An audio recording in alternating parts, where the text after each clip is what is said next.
is a Cosmic Octave original podcast. Me and Jake running down the street with a handful of comic books, kicking ass and banging chicks and drinking booze No, not and me. smoking Not weed. me. I'm married. Yeah, well, I'm married. Jake. Can't do that. Yeah. Off panel, off topic with Jake and Tyler. Welcome to... I think we should change it to Tyler and Jake. Why? Because I'm Tyler.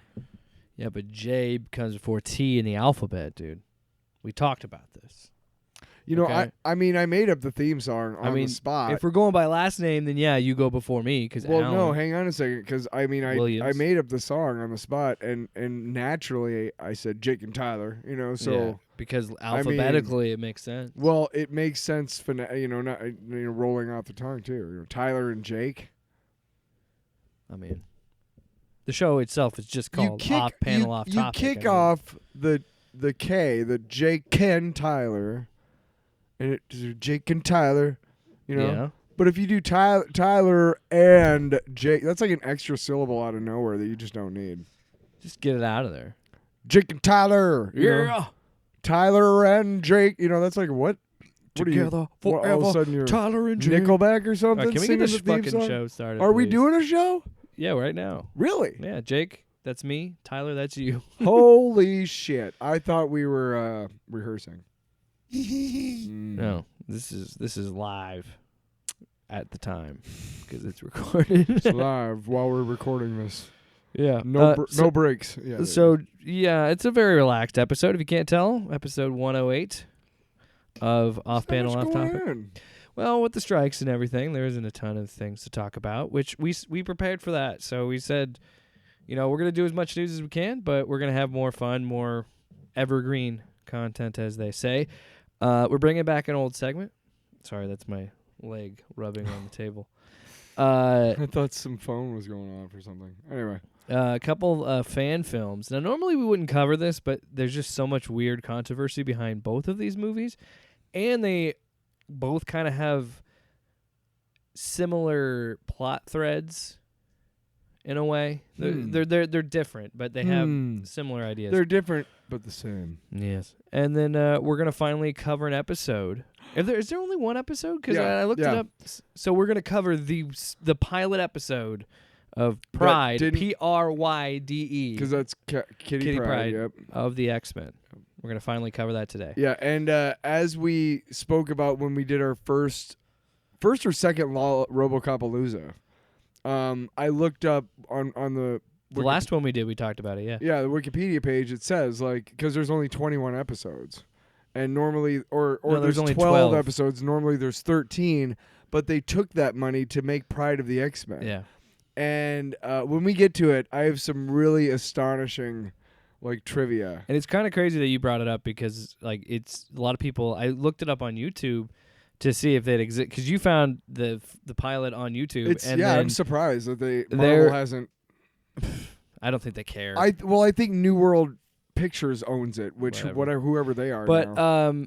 But then there's a bunch of other videos of being like the forgotten cartoon because I had never heard of it until you brought it up. So we had the videotape. Yeah, it'll be interesting. Video cassette. But we're gonna have some fun. It costs like $50. This episode, we're gonna have a lot of fun. It's the return of a segment that we did a few times. Haven't done them in a long time. Edited for TV. So this is where we take popular moments from movies where there's going to be some swearing, maybe like a shit or a motherfucker or something like that. That was edited so it could be shown on TV, which we have talked about. Can we swear on this show? Oh, fuck, can we? Fuck, yes. Oh. I was trying to keep my potty mouth in check. Yes! So where are these new drops? I feel like you got to tell me when they're coming. Oh, well, first of all, this is a drop from last week. Wow, these fucking reapers, man. Whenever you see like Tyler, you are crossing over from this life into the afterlife, and you're like, wow, these fucking reapers. You better play that at my funeral. I will play that. That's just gonna be on a loop. Wow, coming out of the fucking coffin. It's a speaker in the like a Bluetooth speaker. Just put it in my throat. Wow. Yeah, just like a I'll be dead. I don't care. Fuck, I don't care. Just jam it in there. I'm dead. Okay. So that's from last week. Oh, okay. well, I have I'm another. glad you got that one. I That's had a good another one. drop for because we're the show is called Off Panel Off Topic, and when we stray from the topic, I have a little drop to get us back on track. Why didn't you use it at the beginning of the show when I was doing the whole? Well, now you threw me off the topic, so now I'm like, get your ass to Mars. Yes. so your whenever ass when to I'm like, we Mars. got to get back on track, Get your ass to Mars. that is gonna be like, hey, knock it I off. love it. Okay. Oh, heavy on the Arnold clips. I will tell you Nice. that. Heavy on the Arnold drops. Good. I have one specifically that I'm only going to use for later in the show Okay. when we're going to take a break and watch Pryde of the X-Men. Okay. So, but also if one of us keeps rambling on and can't get to the point, I'm going to play this. Finish it! Finish it! It's Green Goblin. Deliver us from evil. All right, so these other two drops are going to be from our segment for Edited for TV. So again, in the past, we would take some vulgar scenes from movies and show you what they were like when they're edited for TV. Show you what they were like when they were just children. This one is fun because it's one of those movies we talked about, like Scarface or Goodfellas, or there's heavy violence and profanity. This is The Departed from 2006. Now, here's I've said this on the podcast before, and when we've done edited for television way back in the day, like it's been a long time. We haven't done it in quite a long time. But I remember saying like, there's a question that you have that is, if you take all of this violence and swearing out of this movie, what's left? Like, are there seniors going, or people who are faint of heart who are like, I just want the good bits. I just want the wholesome parts. And there are no wholesome parts. It's a fucking crime movie. Yeah. Well, especially in something like when they try to put like The Sopranos on cable TV, Right. and it's like you can show more violence on cable, but you can't show the sex, or you can't have as much of the profanity, and like it's always silly. It dumbs down the show. So when you take a movie like The Departed, another Scorsese movie, why would you? Which haven't we learned from Scorsese movies? Like all of them are R-rated. There's a lot of swearing and violence in them. For not all of them, but you know what I mean. Especially the all of them. mobster movies, especially all of them. But Pride and Prejudice. So yeah, Bloodbath. The Departed is a classic. It's more about people have a. I love The Departed. I think it's great. I love that movie. But anyway, when you Marky Mark kicks ass in that movie. When you're introduced to and Mark, I hate Marky Mark. Hey bro, I'm in The Departed. I'm Mark Wahlberg. Oh, so I'm a right-wing So- conservative asshole. I beat up a Vietnamese guy. People forget about that for some reason. I got away with it. It was a hate crime. I threw Anyway. rocks at black kids. Anyway, his I danced in my underwear, so bro. the introduction of his character is great because we meet him because Leo is interviewing, and they're very secret because it's not Matt Damon's internal affairs in that movie, right? But they were like, because he was signing up to be deep undercover, and he said Leo was like, I think I know what you guys do, and then Mark Wahlberg cuts him off with a great opening introduction to his character. We would be cunts. You calling us cunts? So he's pretty much saying, like, you don't know what we do, and if you did know what we do, you know what we would be? We would be cunts. You calling us cunts? Now, you can't say that on TV. You can't say see you next Tuesday on cable TV. So they edited this. And Tyler, I can't tell you how much I love this. How much joy you found? Yes, because this is why,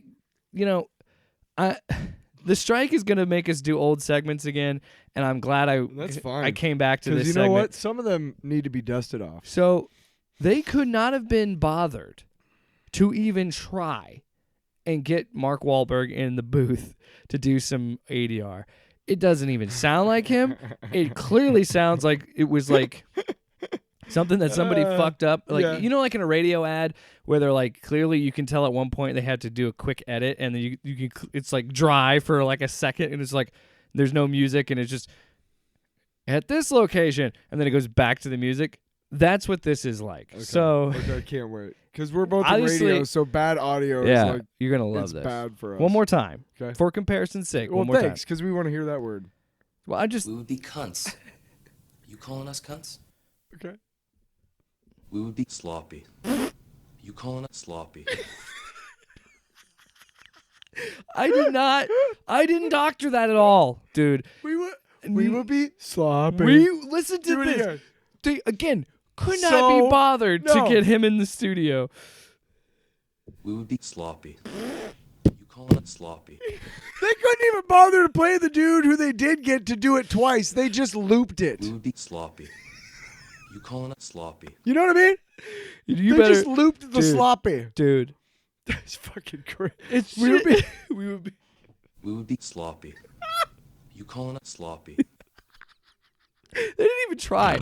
They didn't even try. It's not even the same inflection of voice, dude. It's literally Just cut the audio. Yeah. It sounds so. Look, we can. Us as an audience can figure out when someone is clearly in the context of saying fuck or fucking, that you could just drop the audio after the. which is also why do we have editing? It doesn't at make sense. all? It doesn't Fucking, make you know sense. what? If you, You know what it is? You know what it is?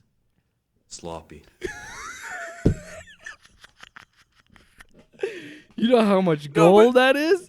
Sloppy. oh, you know the best part though, and going You know back, how I like my Joes? Sloppy. Okay, I'm sorry.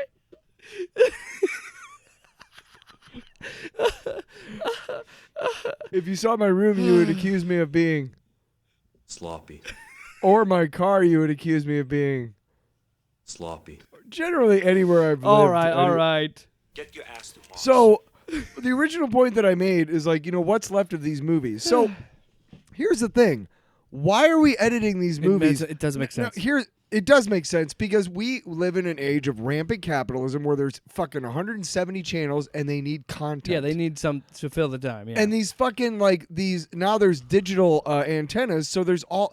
I don't know does your mom like have cable or whatever. My mom has a digital antenna, and I think once my mom has Dish. every so often my mom rescans. Okay, you know what I'm talking about? Yeah, I have a And she digital gets antenna to watch NFL Brand games. new fucking channels, brand new. Yeah. Never been there before. Comet here, gone. Yeah. What happened to Comet? Doesn't matter. Because it's just these fuckheads who are just like pouring. Somebody's making a shitload of money off all this. Yeah. I'm not. Yeah. Well, I wish we could figure it out. But I'm saying, like, you know, they need content for like these channels, and they know their audience is these, you know, not my mom. My mom's cool. and you got to think that, you know, deep down, you know, if we did that, We would be sloppy. You calling it sloppy. Yeah. it's just You how calling us there's just sloppy. no effort. No Sloppy. sloppy. We would be sloppy. All right. Anyway, thanks. Are you calling us sloppy? Thanks. Here's my impression of that drop. I think I got it. You ready? You ready? No, Before you even start, I know what I'm going to say. Sloppy. All right, let's move on. You know, come on. Get your ass to Moss. You're just going to get off topic just so I'll play that. Yep. Absolutely. By the That's way, it. the It's soundboard's nothing to do working. with this at all. But yeah, it's good. So thank you, Edited for TV, for bringing us countless laughs. All right. Thank you for sucking. So let's get into the main topics. Again, light week. Not a lot of news because, again, strikes are not causing a lot of things to be going. Strike sucks. You know, strikes are good, but they suck for everybody. No, yeah. Because I mean, we know why I they're guarantee there. you those writers and actors would rather be working. I guarantee you. So anyway, that means there's some things to talk about. So normally, we probably wouldn't cover these things. But there were two big fan films that came out in the past couple weeks. I think Superman Solar came out at the end of July, and then last Thursday or last Friday, Spider-Man Lotus was released. So yeah, these are interesting because they're not like Superman Solar is made on a much smaller budget than Spider-Man Lotus, because Spider-Man Lotus was like $120,000 was crowdfunded for this movie, and oh man, there's so much controversy with that movie. But Superman Solar also caught controversy because of the writer and the director, but we'll get into that first. I want to talk about these movies because I sat down, and I'll tell you this: I did not. No, you didn't. I did not want. I sat down, turned on my TV, and then watched things. I will tell you this right now: Spider-Man Lotus is a full feature-length, like 2-hour movie. Yeah. I did not watch all of it. Yeah. I sat down and kind of like scrubbed through and got the bullet points of what was happening. I watched all of Superman Solar because they had the right sense of mind to just make it fucking 29 minutes. Good on you. Because they only got like $50,000 to fund this thing. Okay. But so I want to talk about the movies, give you my full review of them, and I got a lot of notes, and they're just, it blew my mind watching this movie. But I want to real quickly talk about fan films in general and why we don't really talk about them. There are good fan films out there. I've seen them. There's like a really good Darth Maul one that came out like 10 or so years ago. There's a couple of like cool Halo ones. I saw. Yeah, I've seen a couple of them. I used to watch this thing called like was Superhero Battle or something, like Death Battle or something. It was no, maybe not that, but it was Bat in the Sun Productions anyway. So it was live action, and it actually was like glorified mini fan films, and they're pretty cool. And so I've seen stuff like that. So I'm not. Well, I don't hate on fan films. No, but one of the very first fan films, and it's pretty famous, is Hardware Wars from the 70s. And these guys decided to spoof Star Wars, and they used all of this stuff, and they actually do an homage to Hardware Wars, I think in the second of the new trilogy, where they have the iron coming down onto the shirt. I didn't know that. I didn't know anything about Hardware Wars. Really? We should do a deep dive on that. Hardware Wars, we can watch it. It's like 3 minutes long. It's fucking great. They do everything, but it's all related to hardware. Yeah. And it's in the 70s, so it's even more like, wow, you guys. Yeah. Wow. But that's that was more spoofing something. These are fan films have become way more professional, produced. They become a lot more serious and whatnot. I mean, these guys did it just to fuck around. There's a broader access to visual effects than there ever has been. Yes. So there's a lot, and we'll get into that with these movies. But anyway, so Superman Solar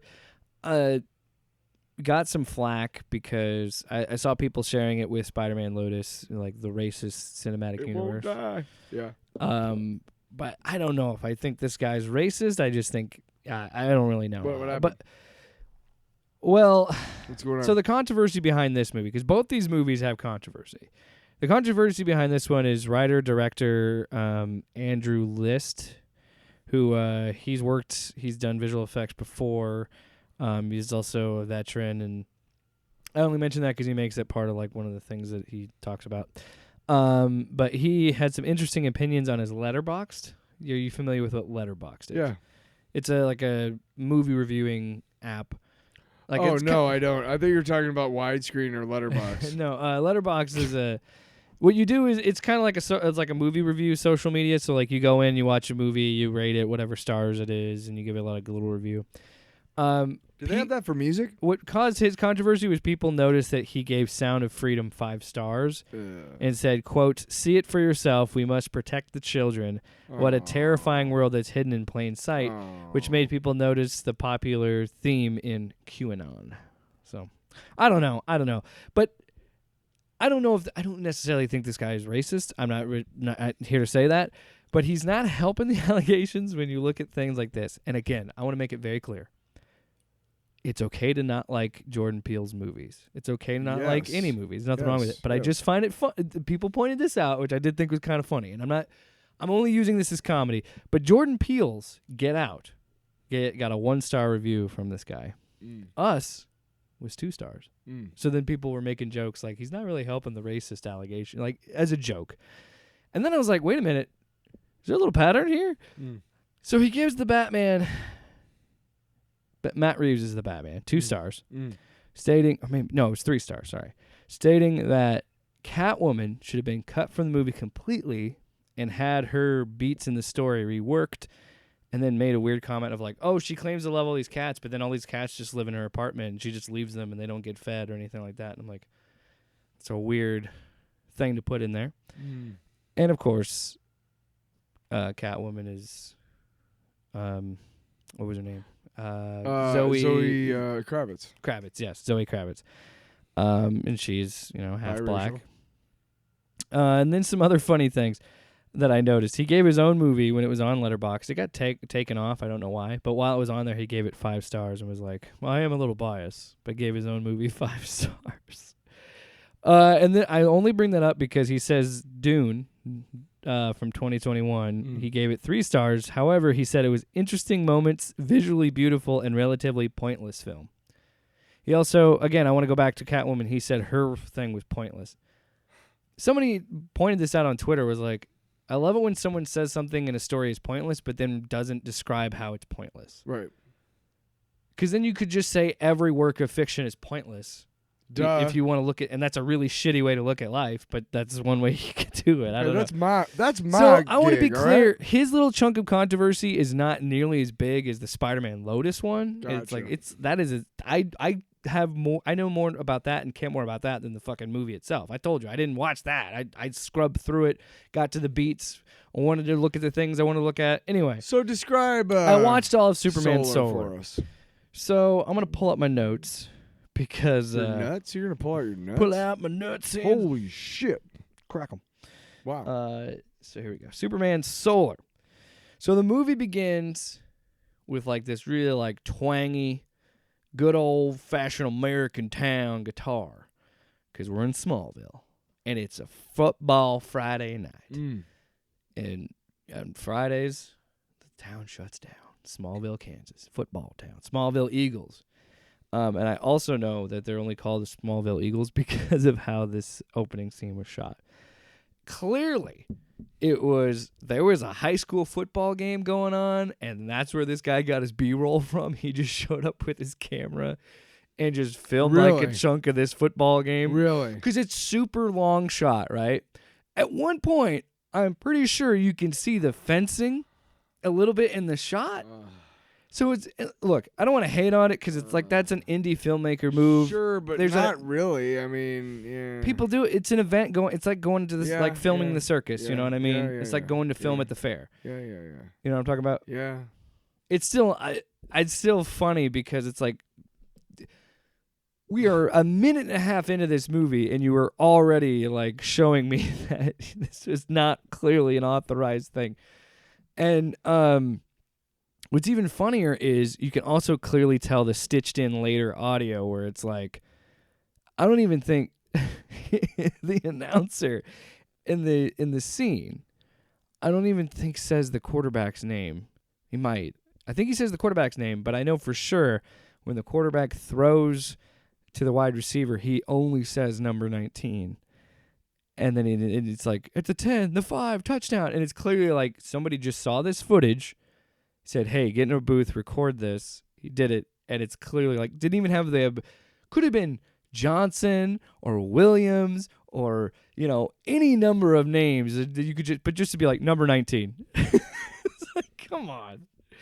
And maybe that's just having a broadcasting background and knowing things like that. Yeah, but it just sure, breaks immersion sure. if you don't even come up with a fake name. Just That come just up with a sounds name. already like You don't even need a first I name. don't even want to finish this movie yet. I mean, already. It's a minute in and already. Yeah, it was. Whoo boy, it Jeez. felt. Oh it- boy. yeah. Oh boy. So, and then first shot we finally see Superman in the scene. He's cleaning up crime and doing things.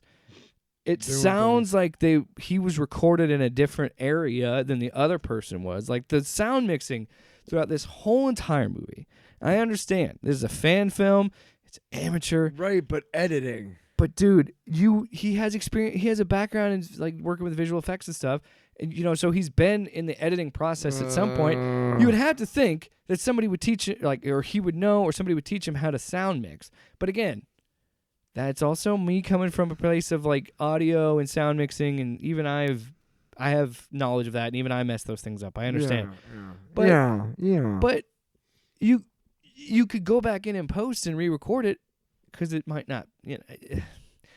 I don't know. There's just clearly this was made with a small budget, but it's just and this is kind of where I go with fan films. It's like, what was the point of this? Mhm. In a sense of, you want to talk about pointless, Andrew.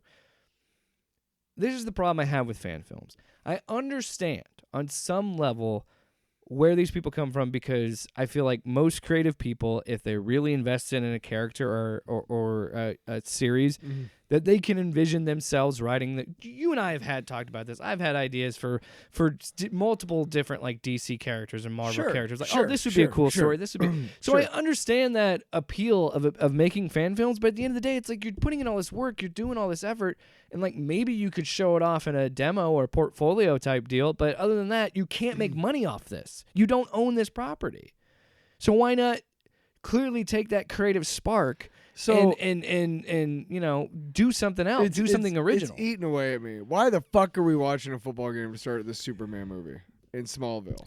Just to show off the small town. Best part, I forgot. So is Superman I'm glad you said there? that. I'm glad you said that. Rewind. Clark and Ma Kent, or Martha, are sitting at home because they're the only two people at home right now in Smallville. And she's like, Clark, we're the only two people here. Everybody's at the game or whatever. And he goes, I know, Mom, but I'm working on this. I got to get this done or whatever. And meanwhile, she has like a Superman cape and like some cloth. And she's like, do you have to wear such bright colors? Oh, my God. This dialogue sounds like shit. So, let me finish. These bright colors, like the blue and the red and the S on your chest just looks like a bullseye. Blah, blah, blah. And then he comes out and goes, what do you think? And she's like, well, people are definitely going to look at you and listen to you when you talk. And it's like, what are we doing? Yeah, what the fuck is this? What is this? So then here's the best part. So then the fucking logo, boom, in your face. Big dramatic music, no swell, no build, no ramp. It's just fucking logo and orchestra music like Superman Solar, which, by the way, the logo doesn't look bad. I don't think honestly, I think... Why is it called Solar? No reason. What's the point of the movie? Really what happens in the movie? I'll get to it. Oh, my God. So... already, it's just terrible. Again, the sound mix is all over. Oh, also the guy in the suit. I'm not trying to dock the dude for his physical, yeah, but you're going to build. play Superman, dude. His physical build, because I am a chunky boy. I know saying that, but I'm just saying this guy was, and not his fault, clearly was in a muscle suit. Like, it's so, like, oh man. There's a scene where he, like, is walking with a hoodie on, clearly wearing the suit on underneath that hoodie because he's not that big when he's not in the suit. And so he just rips the hoodie off, and it looks like a sketch. But we'll get. I want to develop the story a little bit. Why is he making this movie? What is the fucking point? Because you're gonna love it. You're gonna hate it, and I'm gonna love it. Is what's really gonna happen. Also, there's a point where they see a shot of Superman in the air, doing stuff, you know, and there's this couple that's like, "Doesn't that look like Clark?" And they're like, yeah, that is Clark, but we won't tell nobody, and nobody in Smallville will tell anybody because it's the Smallville way. You know, there's like good townspeople. They wouldn't say anything about it. And it's like, okay. And is that an allegory about like police violence? No, I think it's... Try that in a small town. Telling Superman's secret identity. And so, like, the beginning of this, we have that big moment where it's his logo. And then we get a montage of Superman being great and everybody loving Superman. But then we also have an intercut with one of these, like, talking head news segments where the fat white guy was like, he's not from here, so he shouldn't be allowed to have an opinion on what's going on in America, and he shouldn't be able to be Superman. What the fuck is this that we're watching? What is this? You know what? I thought that a lot watching this. Why did Because you know what it is? It's kind of genius because it's kind of like just stream of consciousness of like Superman stuff. I guess. And I will say this. For someone claiming to like the character, I think of the two that we're talking about, Spider-Man and Superman, this one plays truer to Clark Kent and Superman than fucking Spider-Man. Are you sure? Because the beginning of it sounds shit. Do you have to wear such bright colors? No, it's not good. None of it's good. So, oh my God. And there's a spot in the montage where this kid is playing catch and the ball rolls where Superman is. No. And so they want to kind of get a visual effects shot. No. But again, it doesn't look great. No. So instead of just like running towards the kid, he jumps like 40 feet in the air and then lands, but then still lands like another 3 or 4 feet away from the kid. I'm like, why do we even do that? just put them closer together. Why did we even do that shot? And so the whole point of this movie, I'll just get to the point of the movie. So the whole point of this movie, did you ever read Grant Morrison's All-Star Superman? Yes, one of my favorite comic books Issue number 10 is a fantastic fucking issue. Yes. Clark Kent, Superman, talks this girl down from suicide. It's a brilliant issue. It's one of the reasons why All-Star Superman is so fucking good. This fucking movie has the audacity to tackle that storyline. So what we're also I wanted to bring this up too, because this is just, what the fuck are we doing here? So we fast forward after the montage. Superman is broke. We come into his apartment. We get a shot of a clearly someone folded up a paper and just wrote eviction note, or like rent is due on the 1st, not the 9th, Kent, or whatever. Like your rent's late. Letter. Now, with visual storytelling, that's all you need to tell the audience, that he's broke, right? Right? So then Clark Kent sits down in this dingy-ass apartment. Sits down, takes his glasses off, throws them down on the couch, and just goes, well, someone's bound to hire you, Clark. You don't have to express the character's thoughts in visual storytelling if you've already established a shot of him seeing that he's broke with the late rent, and then he's defeated when he sits on the couch. That's enough to convey that he's, like, nobody outer monologues like that. If it were like an audio thing, like an audio drama, that would make sense. But this is visual. So there's just shit like that are just like, what are we doing here? Yeah. So what are we doing? Hold on. Let me fucking get to this, man. No, I'm sorry. He's trying to rush it. I'm not. No, I promise it sounds so bad, and I feel so bad that you had to watch it all. I promise you I will. I'm close to the end, because it's not very long. It's exactly. It's 29 minutes. Where the fuck are we going? So by the way, this is what you're going to feel like every minute of Pryde of the X-Men. In this 29 minutes, yeah, he manages to find a job for the Daily Planet in a newspaper, and they never specify what year this is taking place, but he calls her on a current smartphone. Okay. So you're telling me in 2023 he's looking for jobs in the newspaper? There's just little details like that. Also, is this at the beginning of Superman's career or midway? I don't know. You gotta fucking tell us where he's at. The movie doesn't tell you. So the movie at this point is telling you that Superman has existed long enough to get a following from the people of Smallville, and he's showing up on TV, but yet he's still broke. He hasn't reached the Daily Planet yet. Whatever. You said this was true.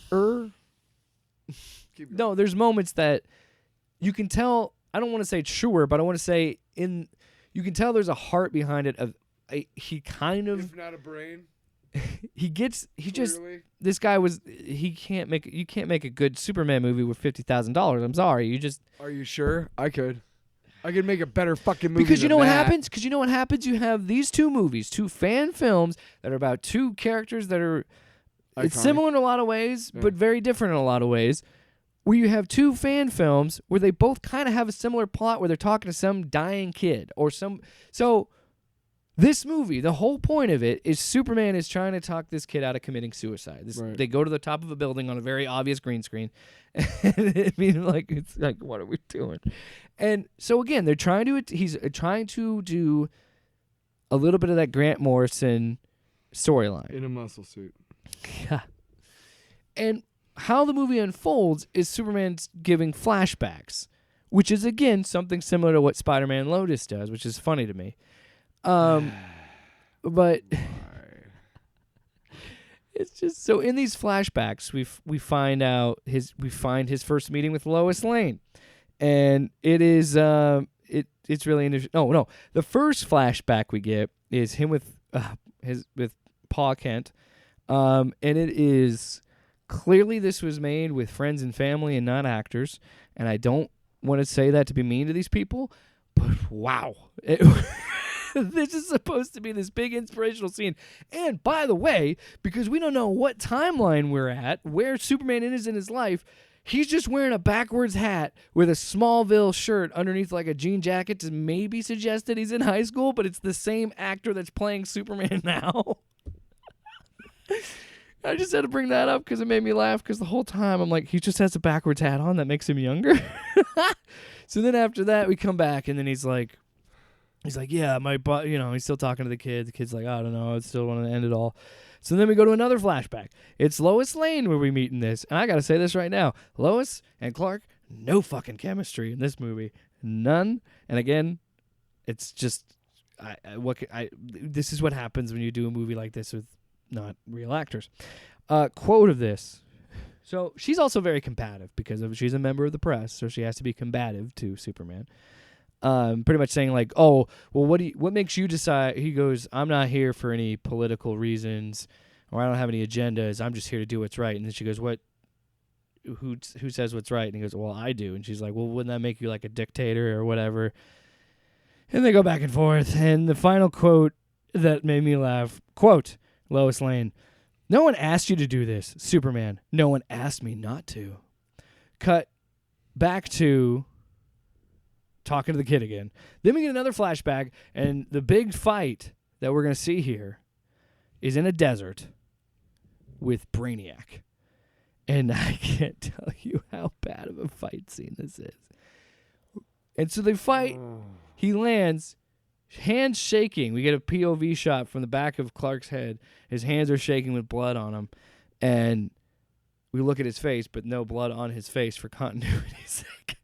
And he's clearly standing in front of a green screen. And he goes, I should thank you because before nobody could move me, let alone throw me. I didn't even know I could bleed. But, that makes me more like, if I do bleed, that makes me more human than I know. And blah, blah, blah. And that also means, I lured you away in this desert, and now I don't have to hold back. And then shoots laser beams out of his eyes so hard that it shoots. There's a shot of the earth, and you still see the laser beam and fire coming out of the earth. I shit you not. Whoa, that's stupid. Then it cuts back, and the kid's like, well, how'd you know to do that? How'd you know that'd work? And he's like, I didn't. I was scared, and I just had to trust myself. And then the whole thing is like, he just keeps telling this kid, just don't give up. That's the whole running theme. So this kid is on the brink, and he keeps saying, don't give up. Just give it one more time. And it's like, again, they're trying to get it to a message, but it's just not executed well. This movie is so bad that you telling me about it makes me not like you. Oh, it's bad. It's bad. Like, I don't like you right now. I already told you about you dragged it on. And it was crap, and there was no reason. Because I wanted you to know what I had to go through. I did. You understand now? Yes. You understand sucks. the sacrifice. So okay. I appreciate all that you do for our show. That was 29 minutes. Dude. So the movie ends, right? Superman, the kid doesn't kill himself. Superman goes on being Superman. Blah, blah, blah. Mid-credits scene. There's 2 cutscenes in this. No. 2. Why? 2. What are they trying to say? I wanted to describe this to you, but also there's an outer monologue where Superman says humans are perfect because they're imperfect, by the way. Fuck off. So 2 fucking post-credit scenes. Why? First one, mid-credit scene, Lex Luthor is waiting for Superman on a random rooftop somewhere. And this conversation, Tyler, look at me. I want you to look at me. I want you to understand this. This conversation's happened on a random rooftop, right?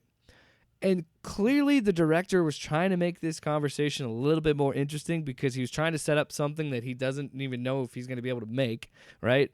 So they're just talking about nothing. And he's trying to get 2 shots out of this, but doesn't understand the lighting and the time of day. So one shot, normal. Second shot, they're just silhouettes. And then it cuts back to another shot. This conversation is happening this whole time. And then they just have this conversation, and Superman's like, hey, I'm onto you, man. I don't like it. And Lex Luthor's like, oh, it's just friendly competition. And Superman's like, I'm not competing. I don't know what you're talking about. And they're like, whatever.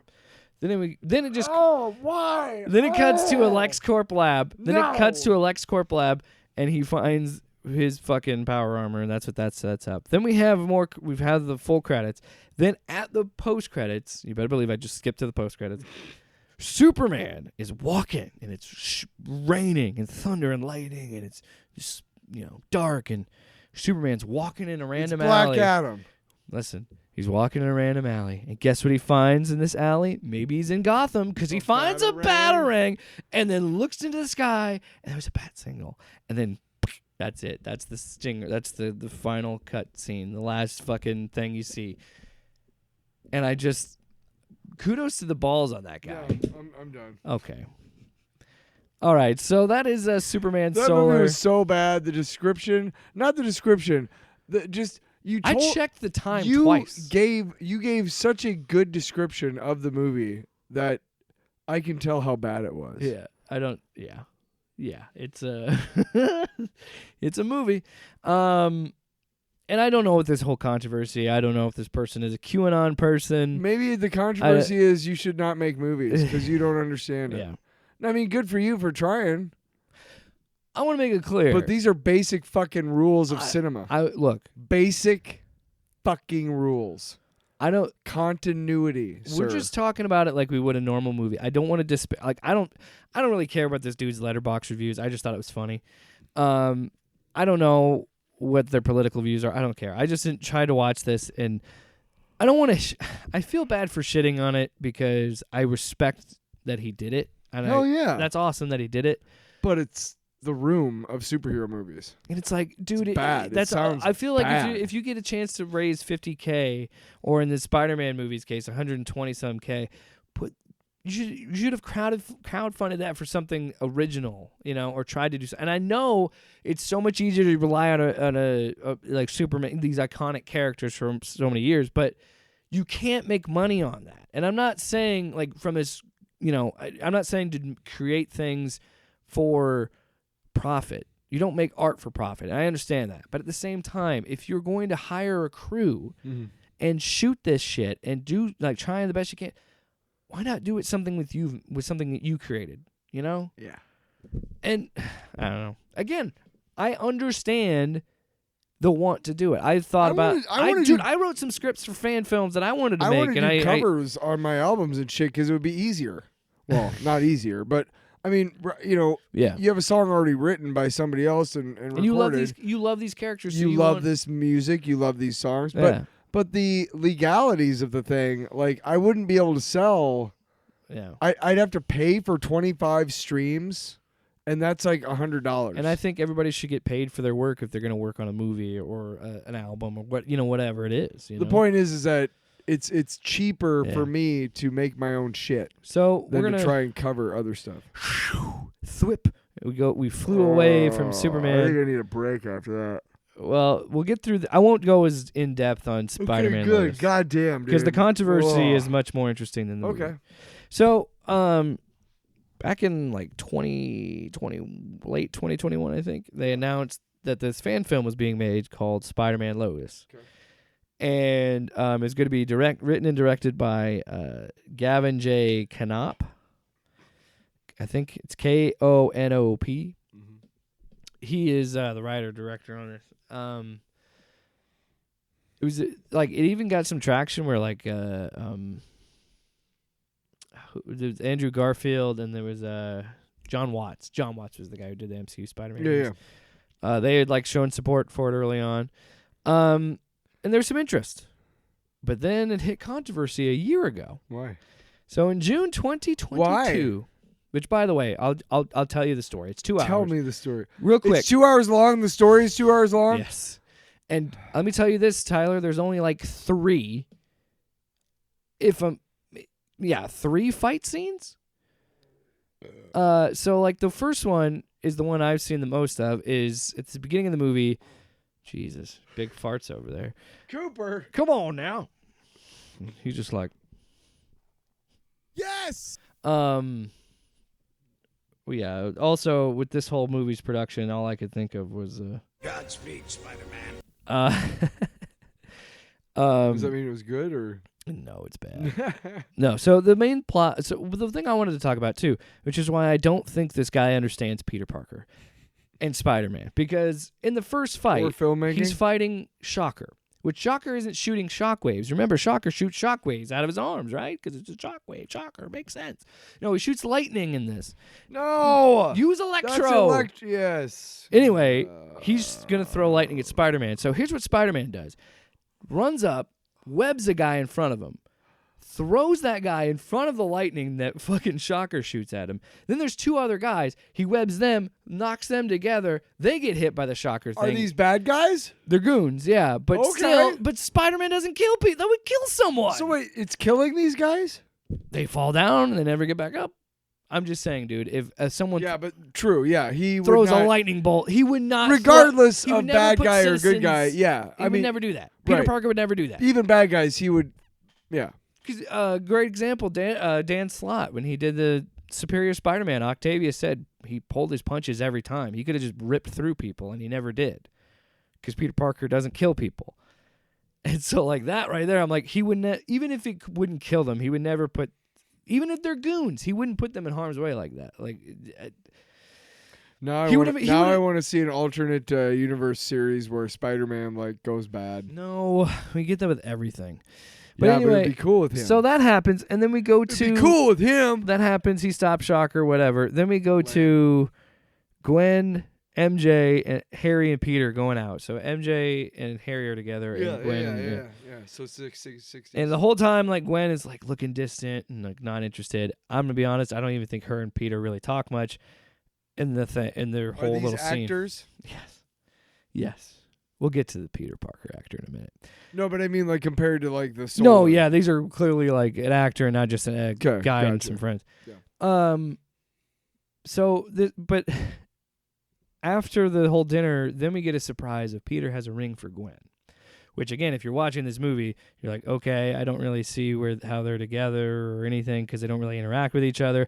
The whole time there's a conversation between Harry, like the 4 of them are outside the restaurant. There's a whole conversation and it's like like that while like Peter's looking at Gwen, but Gwen's not looking at. It's a whole weird thing. Then opening credits happen after we get the idea of like, oh, is Peter gonna get engaged to Gwen? Then we get credits, and in those credits we find out Gwen died.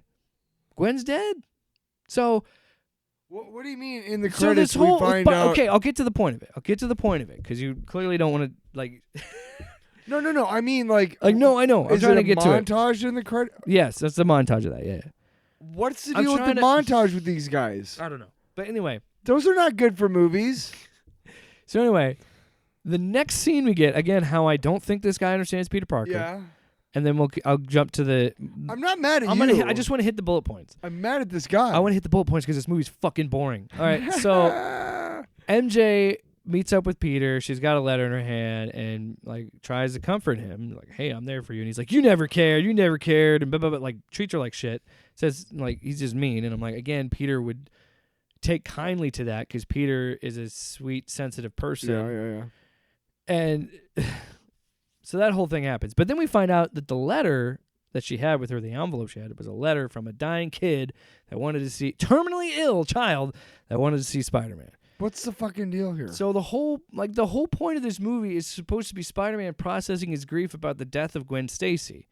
And he's basing it off a comic book. There's an issue, The Kid Who Collects Spider-Man, that had this similar plot line where Spider-Man goes and talks, like does a Make-A-Wish thing for this kid. I will say in defense of the guy who made this movie, at the very end of the drug storyline with Harry. Oh, that's in this too. No, but it is in it. At the very end of it is, after everything is done and Gwen's dead and Norman Osborn's dead and all this other shit, he lashes out at MJ. Like, you're just a party girl, you know nothing, da-da-da. Yeah. And I've told you about this. It's one of my favorite final pages. And she's standing there, and she's looking at him, and she has the door. She's about to leave, but instead she shuts it. Because she's going to stay, and she's going to be with him, and she's going to talk to him anyway, even though he was being a dick. Because she knows that he's just lashing out because he's mad. No, and yeah, Peter's been a dick in the comics. I'm not saying he hasn't. I don't want to defend this guy because it sounds like shit. Oh, you're not going to want to defend the actor. So we get to the actor. I'm just going to try and hit the bullet points as much as I can. I'll just shut up. Well, just shut up. We cut to.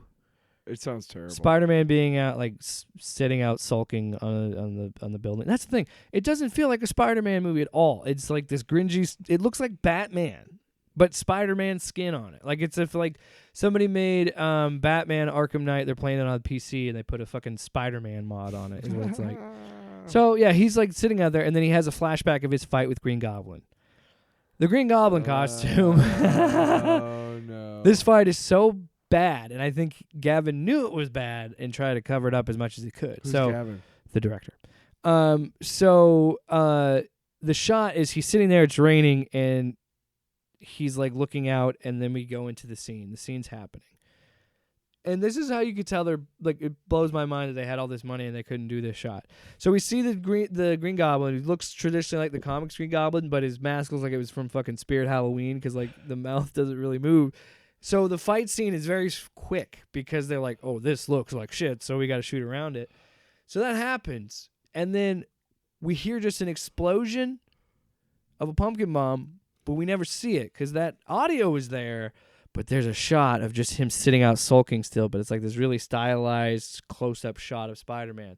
And there's so many shots throughout this movie where it's like these big, like masturbatory shots, and it's like, okay, you seem like you're pretty competent. If those are real shots, you're a pretty competent cinematographer. But other than that, like there are some good shots, but most of the shots are bad. Most of the lighting's bad, and it's just like and now that I say it out loud, I'm pretty sure I feel like most of the shots are just B-roll from somebody else. But anyway, so that whole fight happens.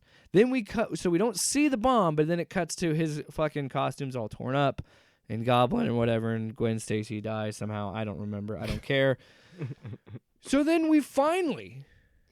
By the way, that whole thing was like an hour into the movie, and this is a 2-hour movie.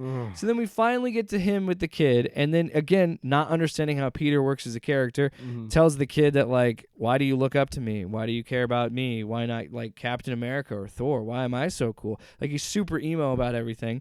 I get it. Gwen died recently, or a year ago. I don't know. This fucking movie doesn't tell me. There's also a lot of shots of people just walking for like 5 minutes. It's like weird. No dialogue, nothing. Just walking. And I'm like, this is supposed to be a Spider-Man movie. So anyway, he talks to this kid, and then at one point just says, yeah, whatever, man. We're all going to die anyway. It doesn't matter. Life sucks, blah, blah, blah, blah. Leaves. And then like the kid's mom is like, hey, you shouldn't tell him that, you know, just fucking humor the kid and be a nice person. Then he goes back and finally like opens up to the kid and takes his mask off and tells him, hey, I'm Peter Parker or whatever. And it's like, again, Peter would have never had that situation. I don't care how much he was grieving about Gwen. He would not have treated a sick, dying child like that. And that's pretty much it. So that's the movie. The kid helps him somehow, some way care about being Spider-Man again. Yeah. And so he's Spider-Man again. And the kid dies. I don't know. I can't remember, man. Let's talk about the controversy and we'll wrap it up. Because we got to watch Pryde of the X-Men. I'm fucking exhausted. I know. I'm to this sorry. shit. I'm sorry. No, it's not your fault. These movies just sound awful. Unlike Superman Solar, look, we talk shit on it. I don't hate this guy that made it. He clearly has some weird views. I don't know. Maybe he could be QAnon, could be not. I don't know. These people, they did some shitty things, and I don't know if they're necessarily good people still. So in June 2022, Peter Parker himself, Warden Wayne, was called out because he had some old racist messages that showed up on social media. They were screenshots. And before people could even speculate, he came out the next day and said, yeah, it was me. So some of the things that he said, I don't know the context of this, but it says, although N-word looks like he bombs shit for fun. There's a picture of a brown-skinned man with a white woman. He says, here you go. Is this that Mexican N-word? What the fuck? It doesn't even make sense. He commented on Instagram saying, y'all ever make good and funny memes just to flex on blurred vision N-words? And he got mad. I don't know what the context is of that conversation. N-word was mean as hell, always saying N-word with the ER in all caps and saying he had bitches. I don't know. He's having some sort of conversation. I don't think we need to continue anymore. No, that's all I'm going to say. But so that came out, and he made a big apology about it, said he's getting better, and here's the way I look at it. Getting better? How about just not using that fucking word? He said he did it, like, his whole defense was, and in response to what this guy says. It was Ambien. He blamed where he came from or whatever, like, oh, okay, small town. I don't care to read his apology because whatever. And people are gonna get, if you want to criticize that, I don't want to read his whole apology because it's a very long one. But essentially, what it said was that was a long time ago. He's not that person now. How long ago? 5 years? I don't remember the timestamp, but I think he was like, because the guy must be, I think he's like around my age, maybe a little bit younger, so he's probably a teenager when those DMs leaked. I don't know. Or when those were, he made them. Either way, he should have known better at that age. I will say this. If he did in fact come from a small town, I can understand why he would say things out of pocket and not realize them, or say something that he doesn't understand. But if you're straight up just saying the N-word but putting an A on it, it doesn't make it any better. Like, you can't. And I'm guilty of that, dude. When I was younger, I would post stupid shit on social media too. So I understand that. But I just like...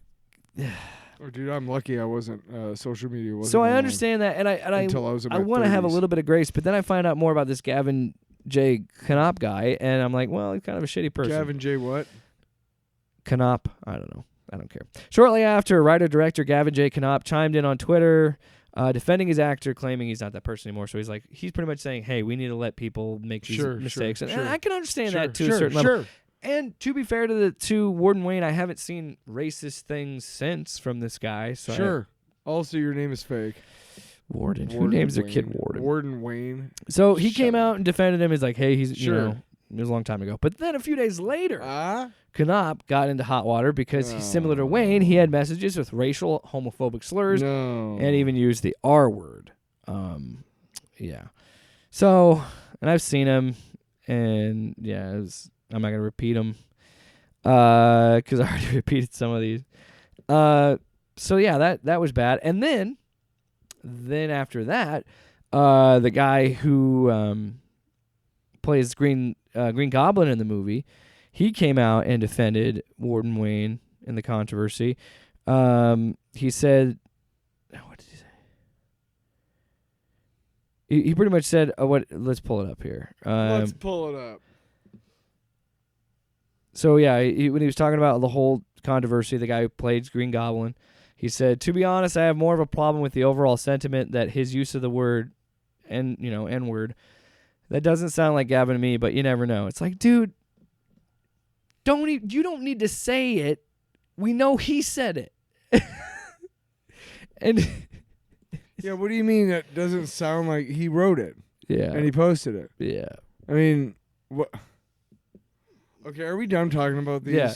No, because I'm only saying this because I think it's funny. So after all this controversy, many fans began demanding a refund for their donations. However, according to some of the comments found on the site, some of the donors haven't received any word back from Warden Wayne or Gavin J. Knopp.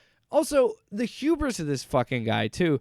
They had a red carpet for a fan film that was going to be for free on YouTube in like a day or two. Like, what are we doing?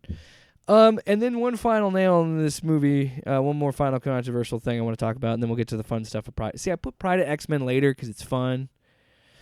The visual effects team quit. After all this shit happened, they quit. In response to the controversy surrounding, the Peter and the director, the entire visual effects team for Spider-Man Lotus collectively walked off the project. Artist Max Arnhammer, he talked about it in a YouTube video, which you could find on YouTube. He said he praised the other artists on their work before showing off some of the completed shots. He noted that he regret leaving the film, but that it was, quote, no longer aligned with what Superman, or good God, no longer aligned with what Spider-Man represents as a character. End quote. So the movie that you watched, or the movie that you skimmed through, none of this controversy, none of this shit would be worth it. I'm sorry. No. You're telling me that you saw some completed shots? You're telling me that the VFX team quit? When? Like, is the movie that you saw not have completed VFX shots? There's only like 3. Okay. There's only like 3 visual effects shots. Okay. The beginning where he's swinging, which actually looks good. Okay. So my interpretation of like this is that shot is from that team that was still there. Yep. His I want to say there's another when he's beating up the kid. And when he's doing the webs, I'm sure he was fucking beating this kid up. Because it sounds just awful. I'm Maybe sure they that's helped in with the there Green somewhere. Goblin thing, but the only like big visual effects shot that I would have seen that like was fully CG was him swinging. There was a really bad car chase with the cars. I'm like, wow, those are not real looking cars at all. But like him actually swinging in the city looked good. Okay. So like I feel like there were some pretty So good. maybe they finished the one shot and then they were just like, fuck. There you, were a good luck. few visual effect shots. I'm like, okay, this is a little bit of a higher end fan film. Like it still doesn't look like his first shot of him swinging through the city was the best shot in the movie, and they had to show it off there because then everything else is just like this fucking boring. Stay tuned for the rest of this fucking bullshit. And like, do you really think this movie would ever reach a mass audience? How fucking boring and slow it is. It's a Spider-Man movie. Yeah, Peter Parker is an emo-sensitive guy, but he's not fucking sulking Bruce Wayne. But he's generally affable. He's relatable. That's the whole Yes! thing. He's generally a guy who's like, I'm just You wanna trying, root- man. You want to root for him. Yes. He's like me. You want to root for him. You want to root for This me. went longer than I expected. This took an hour. I'm sorry. Yeah, what the fuck? All right, moving on. Fucking no. We're taking a break. We're going to take a break. We're going to watch Spider-Man. We're going to watch X-Men, Pryde of the X-Men. Motherfucker. But here's the best part. New drop for this. I want you guys to Stick around. welcome back. Before we go any further, we just watched the only episode of Pryde of the X-Men. I think it was supposed to be just the X-Men. The episode was called Pryde of the X-Men, but it was supposed to be a X-Men cartoon. Either way, Yes. we got this. She wasn't going to be the main character in the entire cartoon. I want to just say out of the gate, start strong. We got Emma Frost breaking out Magneto, and then we go to arguably one of the better X-Men theme songs and underrated.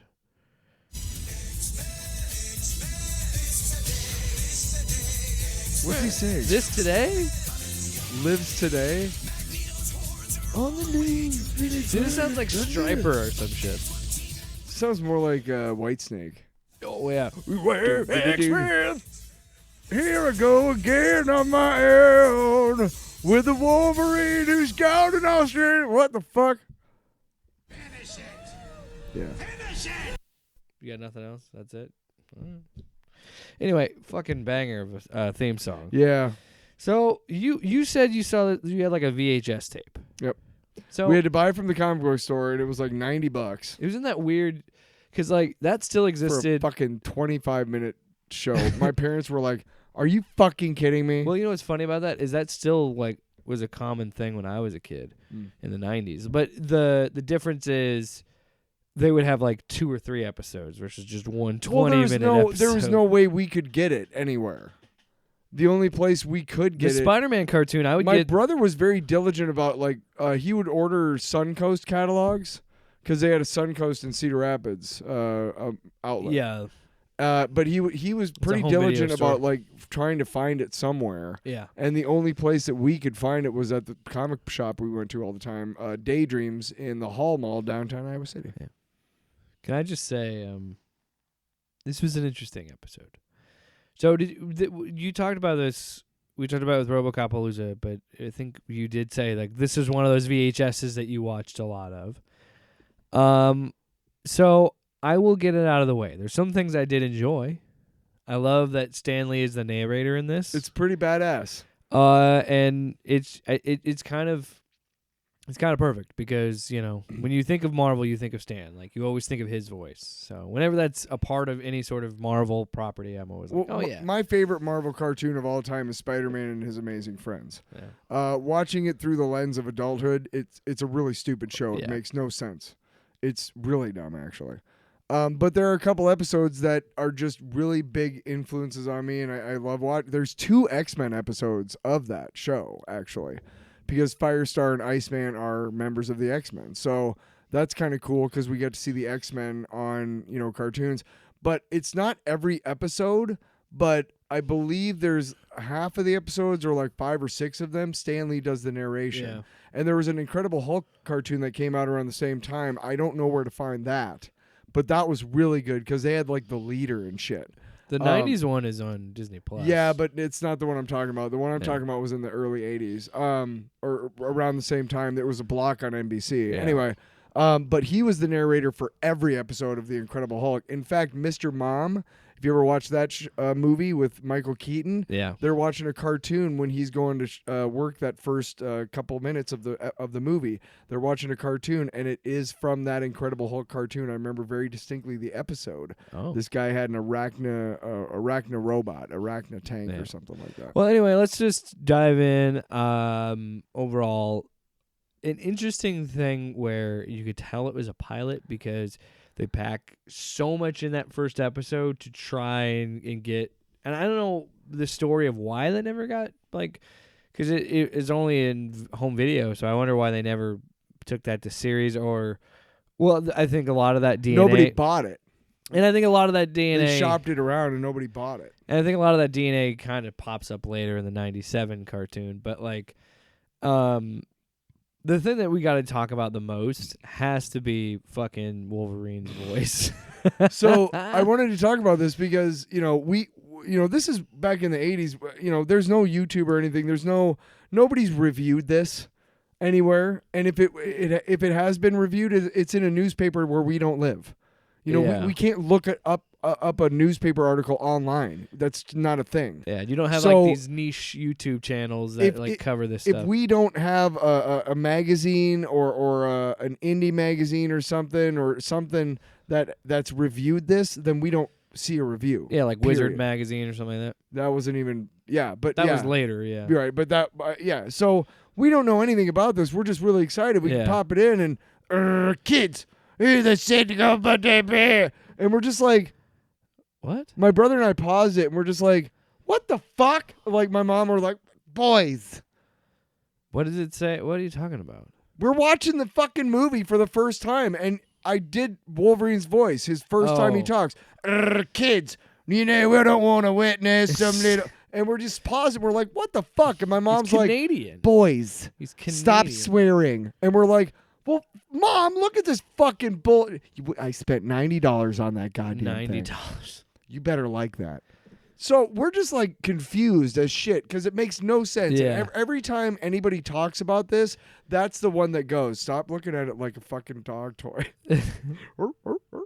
No, but every time anybody talks about it, that's what you'll hear is like, Wolverine's Australian accent. But again, why? it's so fun because watching it now, it's like looking at it as like, But do you know why? What? This ties in very perfectly to the strike going on right now because we talk all the time about how business people should not be in charge of the entertainment aspect because they're fucking idiots and they don't know shit about entertainment, So this right? is a Fox or a This NBC was some decision? dumb motherfucking executive at New World Pictures who said, you know what? Crocodile Dundee's real popular right now. Australia's really popular. Let's make Wolverine Australian. That'll make people even wanna... though he's Canadian. I'm from Toronto. I found that. You know how long? When I found that out? That he's about a Canadian? year. No, you know how I found out that was the reason why he had an Australian accent? About a year ago. I finally read like this article, and they were like, "Why is this?" Yeah. I think I was bored one night just looking it up, and I read this article, and I was like, "Yeah, fuck." Well, it's just fun, like, because And Pyro's got one, so maybe they wanted to like make a rivalry through the series or something. Which, why not Sabretooth? Yeah. Well, my whole thing is like, it clearly feels like a pilot. It clearly feels like something that was made for like home video. Because again, It introduces all the characters. yeah, because back when I was growing up too, even in the 90s, we would have like special VHS tapes of like one episode or two episodes of a show or something. Like it's not uncommon at the time, but I did get that feeling of nostalgia with it, and like the intro is unabashedly an 80s cartoon intro, and like we played it at the beginning. It's fucking rad. I love it. I do think it's animated well. I think That's one thing I told you is that the it looks as good as animation it can in 480p. throughout. It was hand drawn. Yeah, well, and I Unlike a lot of complimented stuff today. I complimented it because it looked and I think a lot of these cartoons of this era, like when I look at those things, that's how I view these characters a lot of the time. Because a lot of kids, like myself, are introduced to these characters through cartoons, and like that the artwork is so well done, and it's such a particular time that I have such nostalgia for that style, because this was starting to become the norm of like this, like, hey guys, with the shading on this 2D plane looks great and gives depth, and it's like, we're gonna animate on 2D. Let's do that. I'm not saying that like that they did that sarcastically, but it was smart that they like started to be like, hey, look at this.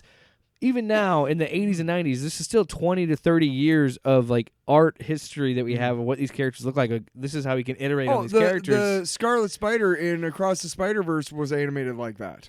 Yeah, which shaded like it's that. So classic. That's why we were like, awesome. I'm gonna weave this into this. Yeah. I'm currently reading Tom Taylor, the first volume of his run on Nightwing. And the art is so good in it, and it reminds me of like, who's the artist?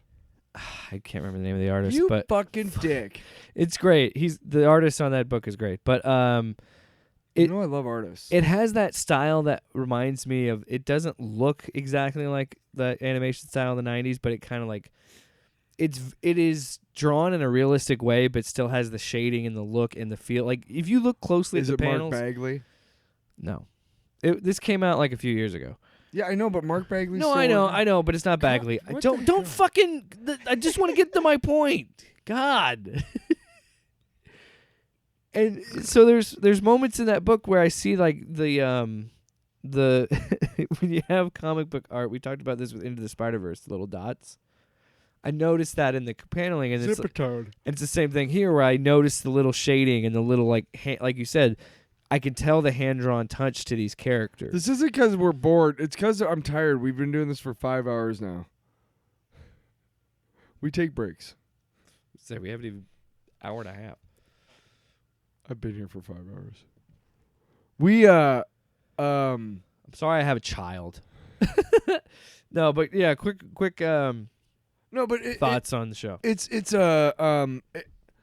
When we talked about it the last time, I went home and watched it on YouTube because I was like, I haven't seen this in decades, maybe at least 15, 20 years. Yeah. And it was like, wow, this is really bad. And the reason why is because like the animation is great, but like there are so many. When you see some of the cartoons that we've had these, now, it's like this is bad. This is not good. And how well we know these characters now, like as how well a wide audience know these characters. People who watched the first 3 X-Men movies that Fox put out would watch this and be like, what the fuck is this? Well, this is when they're starting to figure this out. Yeah. Right. Well, again, this is New World Pictures is the reason why Sony owns Spider-Man. And I'll explain. Back in the 80s, Marvel really wanted to get into entertainment, Hollywood, all this shit. New World Pictures basically bought Marvel. And there was this shitty fucking movie house in Hollywood, and they weren't that great, and they folded after a while. So they had to sell them off to who I can't remember who bought them. It doesn't matter. Point is that that's how Marvel got the whole thing boomed in the 90s. Marvel over fucking reached themselves, and by the end of the 90s, they were fucking hurting for cash, dude. Yeah. So they sold a bunch of their properties off, like Daredevil, Spider-Man, the Hulk. Would you say that they were sloppy? A little bit. But that's why they had to eventually sell all these characters. So New World Pictures is indirectly the reason why Marvel doesn't own Spider-Man anymore. But all cartoons, if they would have gone into series with this cartoon, the rest of the animation on the actual episodes wouldn't have been as good. Because you notice that like with G.I. Joe and Transformers, 2 of the biggest cartoons of my childhood, the first opening 3-part series that they made to introduce the kids to the whatever. TMNT is the same way. Yes. You can see the quality dip, and they had to cut corners because they had to make so many episodes. Episode 12 of season 1 is like, that fucking sucks. It's like, well, because you got fucking 80 dudes in Korea going like, yes, we're fucking working as hard as we can. Jesus. The more I've done the Drawn to DC stuff, our sideshow, and then doing this, the more I talk about animation, the more I appreciate it.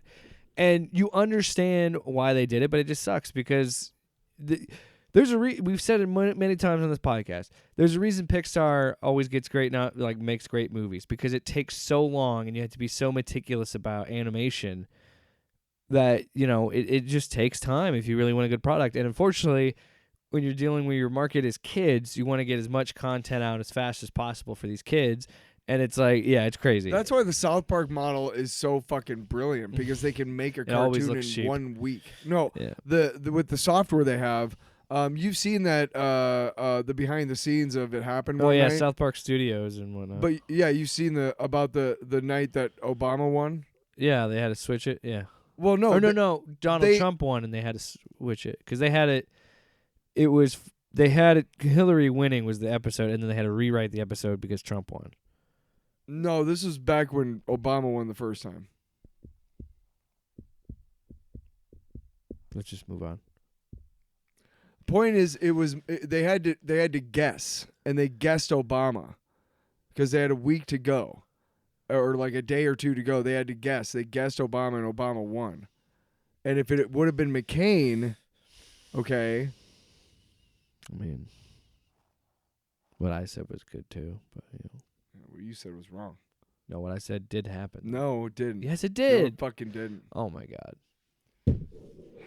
Don't even look it up. I don't even. I'm gonna look it up because It I doesn't want to matter. make You it just- matters to me. Oh my god. You vamp and You've been talk. complaining about how long this episode's gone on. You just vamp. No, I'm done. End the show. Okay. Last drop, by the way. Come on, Cohagen, you got what you want. Give these people air. Hey Arnold, what was your favorite movie last year? Come on, Cohagen, you got what you want. Give these people air. Air? Oh, you did like it. Oh. I preferred if Tiki Watiti. would have directed it. You know, that's me. Just remember, when you're dying and you're fighting off the grim man himself, Mr. Reaper. Wow, these fucking Reapers, man. Can we end the show now? Go ahead. Jesus. Actually, no. What we need to do real fast. What? Long. No, it's Yeah, let's just move. Oh, fine then. Let's end We'll the do show. it next week. No, you. No, it's too Sloppy. All right, let's wrap it up. Go ahead. Wrap it up the show, 'cause Tyler's looking at his phone. Hey. I'm trying to find out the goddamn fucking thing that I'm talking about.